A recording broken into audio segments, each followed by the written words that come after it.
Alden Richards at iba pang dating Bark ads, invited sa Eat Bulaga dahil dito. Bakit kaya at kailan? Tony Rose nagpasalamat sa Eat Bulaga, sa TV5, sa Bark ads, at maging sa atin o sa inyong lingkod. Talaga namang nag-umapaw ang saya at kaligayahan ng hindi lang ng mga legit Bark ads, kundi maging ng mga Bark ads at ni Bark ads Tony Rose mismo, matapos ang matatandaang naging pagbisita niya sa Eat Bulaga noong Sabado lang May 16, 2026. Na napag-usapan na rin naman natin. Na kung saan ay talaga namang na-miss nito ang Eat Bulaga at mga Bark ads, at hindi nga lang nagpasalamat sa Eat Bulaga, sa TVJ at sa mga Bark ads na nakasama niya noong nasa Eat Bulaga pa siya. Kundi maging sa iba pa nga, na makikita naman nga sa kanyang official Facebook page, na kung saan ay makikita ngang nagpasalamat ito sa TV5. Sa News 5. Sa 1PH. At ganun na rin nga syempre sa TVJ, o sa Facebook page mismo ng Eat Bulaga na TVJ. Na may caption ngang, "It's great to see my fellow Bark ads again. Na-miss ko kayo." Pero, gaya nga ng intro natin kanina, ay hindi pa nga natatapos dyan, o hindi pa nga natatapos dito ang pagpapasalamat ni Bark ads Tony Rose sa lahat, dahil maging sa inyong lingkod o sa ating Facebook page, ay nagpasalamat din nga ito sa atin. Na makikita naman nga ang comment niya na ito sa ating Facebook page. Samantala, isang malaking pasabog na naman nga ang dapat nating abangan sa Eat Bulaga sa mga susunod na mga buwan, dahil invited nga si Alden Richards sa Eat Bulaga para sa isa na namang malaking pa-surprise ng Eat Bulaga sa lahat.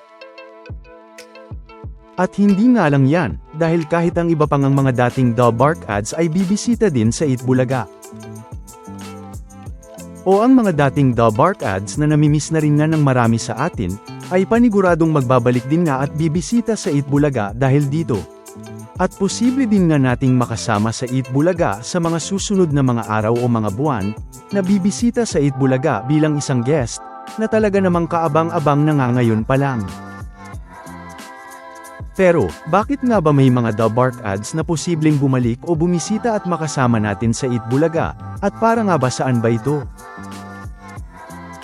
Ito nga, ay para sa paghahanda na ng Eat Bulaga at mga Bark ads sa nalalapit na ng anniversary ng Eat Bulaga para sa July, na asahan na nga nating magiging malaking pasabog. Dahil matatandaang sinisimulan na nga ng Eat Bulaga ang paghahanda dito ngayon pa lang, dahil sa matatandaang nauna ng mga naging guest ng Eat Bulaga sa EB stage noong mga nakaraang mga buwan pa lang, o mga dating Bark ads na bumisita sa Eat Bulaga ngayong 2026. Gaya na nga lang ni Rocky Terra, na nagbalik nga sa Eat Bulaga noong February 14, 2026. Na naging Bark ads naman mula noong 2018 hanggang 2019. Na matatandaang noong February 14, 2026 din bumalik at nakasama ng Eat Bulaga ang isa nga nila noong sponsors na Coca-Cola.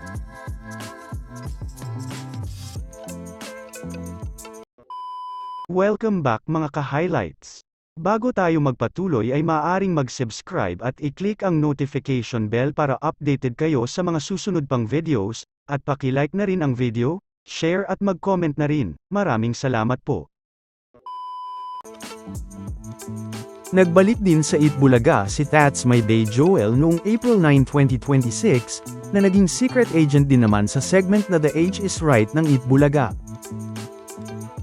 At noong April 25, 2026 naman, ay matatandaang bumisita din sa Eat Bulaga ang isa pa nga sa mga member ng That's My Bae na si Miggy, na nakasama naman ni Bark ads Karen at Riza sa opening prod number.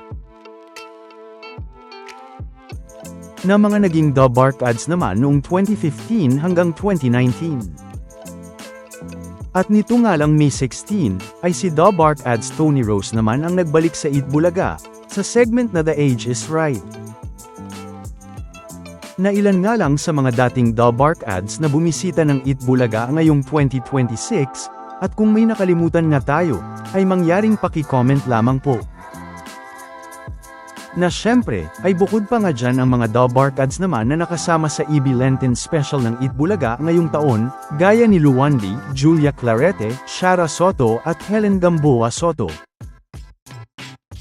At ganun na rin ang mga bumisita naman sa Eat Bulaga noong 2025, na mga napag-usapan na rin naman natin noon. Kaya naman, ay habang papalapit pa nga ang anniversary ng Eat Bulaga sa July, ay asahan na nga nating may mga The Bark ads pang magbabalik sa Eat Bulaga stage, na talaga namang kaabang-abang na nga ngayon pa lang. Pero, hindi nga lang yan, dahil bago pa nga ang anniversary ng Eat Bulaga ngayong taon, ay mauuna pa nga ang anniversary ni Maine sa Eat Bulaga at sa showbiz, na paniguradong magiging malaking pasabog din nga. Dahil matatandaang noong birthday lang ni Maine sa Eat Bulaga noong March 2026, ay matatandaang ginulat nga ng Eat Bulaga ang lahat sa sinabi ni Lola ni Dora, dahil ayon nga sa kanya, ay bibisita daw sila sa Eat Bulaga, matapos nga nitong sabihin ang salitang, "We will see you, soon." Na mukhang bibisita nga ang tatlong lola sa Eat Bulaga dahil sa sinabing ito ni Lola ni Dora, at kung may iba pang ang kasama ang tatlong lola, ay yan nga ang dapat nating abangan, dahil matatanda ang invited din nga si Alden sa isang episode ng Kalyeserye Secrets ngayong 2026, dahil kung babalikan nga ang isang episode din nga ng Kalyeserye Secrets noon, ay matatanda ang napag-usapan din nga ng mga The Bark ads noon, na invited sa Kalyeserye Secrets noon si Alden Richards, para naman ikwento ang kanyang mga masayang alaala sa kalyeserye, pero ayon na sa mga The Bark ads, ay hindi nga lang daw kasi available si Alden that time, o noong ginawa nila ang Kalyeserye Secrets, kaya nga wala si Alden sa Kalyeserye Secrets episode ng Eat Bulaga noong 2025. Nasa katunayan nga, ay ito din nga ang sinabi ni Maine, para naman daw marinig din natin ang kanyang istorya, o ang kanyang side sa mga kwento naman nito sa kalyeserye, o ang mga gusto nitong ikwento about sa kalyeserye noon.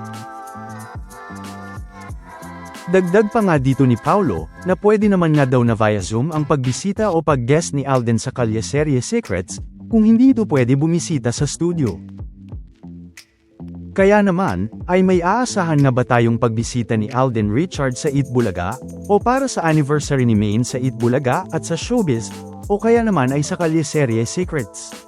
Nasabi nga ni Paulo ay kahit sa Zoom lang ito magpakita o magkwento. Na yan nga ang dapat nating abangan. Samantala, ano naman ang mga masasabi nyo patungkol sa mga napag-usapan natin sa video na ito?